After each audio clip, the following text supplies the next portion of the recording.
start with Ethan first. Hi Hale, hi Joel, hi Ari, hi Stephanie, hi Dasha, hi Ida, hi whoever else watches the channel, probably Noah and Ethan and a couple of other people. I decided this week I'm going to make a response to Hale's video, which was a response to my video.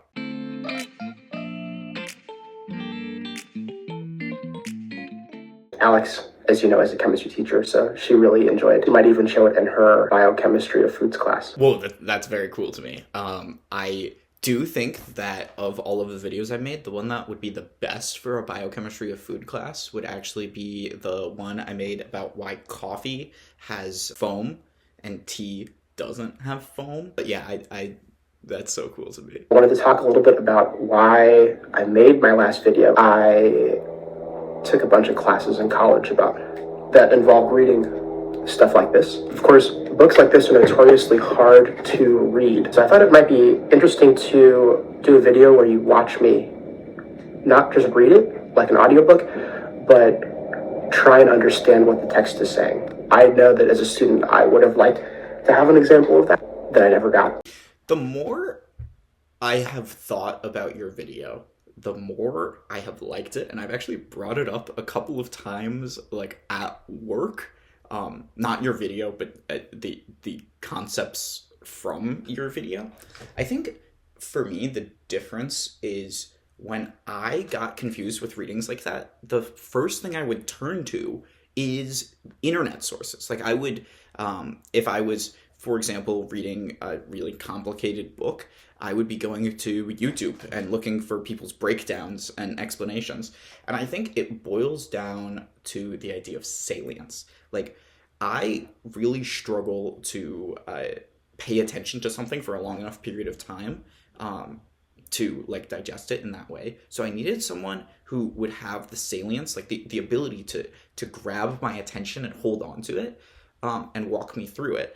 And I really valued when that kind of salience was being used for good rather than evil, with like projects like Crash Course or a lot of the different things made in that universe.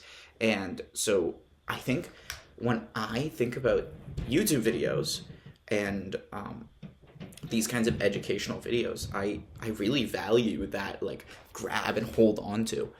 That said, I think your video was really interesting because I watched the full thing, first of all.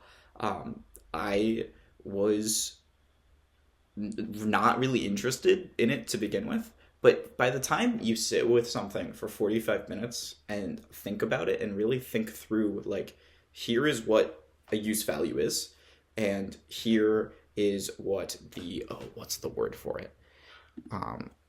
I'm looking it up. Exchange value. Here's what a use value is. A use value, here's what a use value is. A use value, to my understanding, is like the value of an actual thing. And then here is what an exchange value is. This is what you are able to get for the thing with money.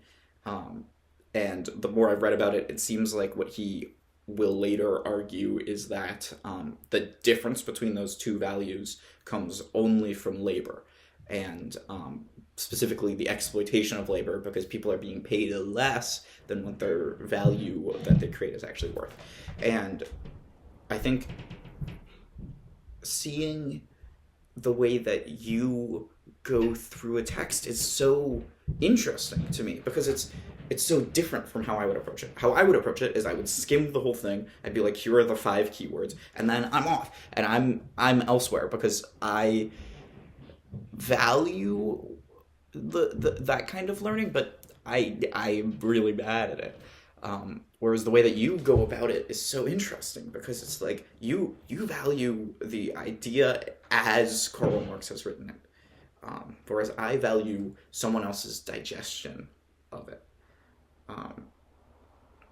Your video actually, the way I've been thinking about it in retrospect really had me feeling like, after I read this book, when I first read it, I thought it was really, really hard to read.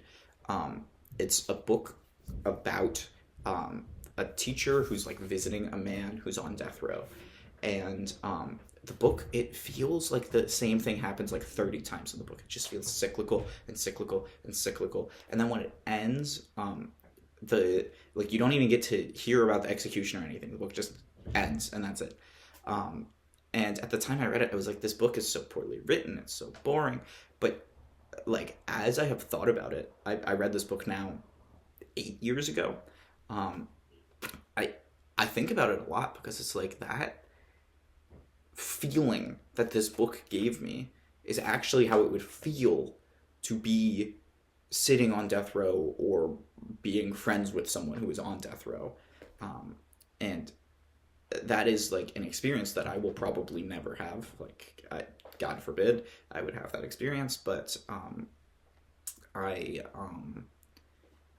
it really built the empathy into me by force, rather than like a use of salience to pull it into it. And I feel like the book as a medium really lets you not have salience. Like, it allows you to, instead of pulling the reader's attention for a long period of time, instead it assumes that you have the attention for a long period of time. Joel and I did a little book club of this book, Algo Speak, and in this book he talks about the ways in which social media algorithms shape linguistics. And one of the things he talked about was the ways in which social media algorithms shaped the way that we have attention.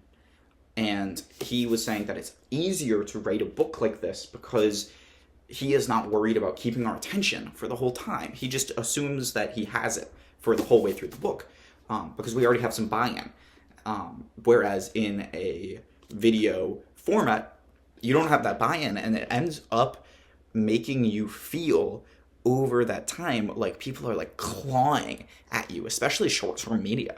And it's one of the biggest problems with the genre is the ways in which salience has been neglected and stolen from us. And instead of me getting to choose, I would like to watch Hank Green teach me about science. Now the algorithm has been fully stolen on almost every platform. I mean, TikTok, Reels, Shorts. And instead of me getting to say, hey, I would like to hear someone taking the salience and using it to teach me something, instead it's 70% just like terrible content that I think is not worthwhile. And I think that kind of ties in to what you said next. I also have been feeling kind of alienated recently by how people we're expected to present ourselves online, and how social media companies are trying to monopolize, in a business sense, our attentions. Because of this very thing, I've actually been reading a lot more. I was just counting out on my fingers the number of books I've read since I moved to Boston, which is more than I think I have read pretty much most of college, in that same period of time, in most of college. And I decided I'm going to give 2 book recommendations. One is The Spinach King. It's a book about the first industrial spinach plant. I have been planning to make a video about it for a while, but it's such a good book. It's got politics. It's got racism. It's got random bouts of family drama. It's got a deep discussion of how technological changes impact societies at whole. It's got corruption. It's got a couple of murders. It's like crazy, and it's all historical. It's all true, and it's like way more interesting than you could ever think about the history of the first industrial spinach plant. That's one book. The other book is The End of Everything Astrophysically Speaking by Dr. Katie Mack. It's a astrophysics, cosmology, almost textbook, except it's very pop sci, and it really, she does such a great job of describing the ways in which physics work, how we understand those physics concepts, and she goes from like nothing all the way up, and she does a very good job at it. I would recommend it to anyone who is even remotely interested in cosmology or astrophysics. because it's just like so well done, and it's funny, and it is very salient. Both of these are salient in a way that they hold your attention in a way that you wouldn't expect them to, based on the topic matter, at least. But simultaneously, they're very well made.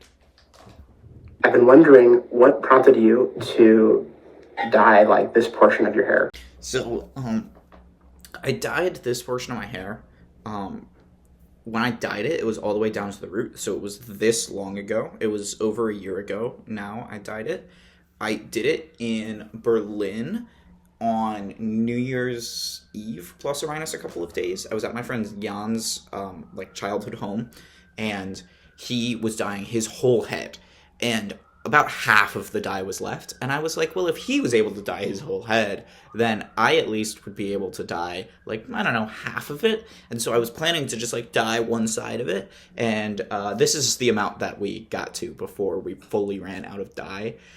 And I was like, okay, cool. Okay, move on to Ari. Hale, I want to thank you for reminding me about what this project is about. Our original stated goal was to make videos once a week in order to better connect with me and my brothers, and that's what I'm here to do. And so this video is extra long and a little bit unedited, and I'm okay with that.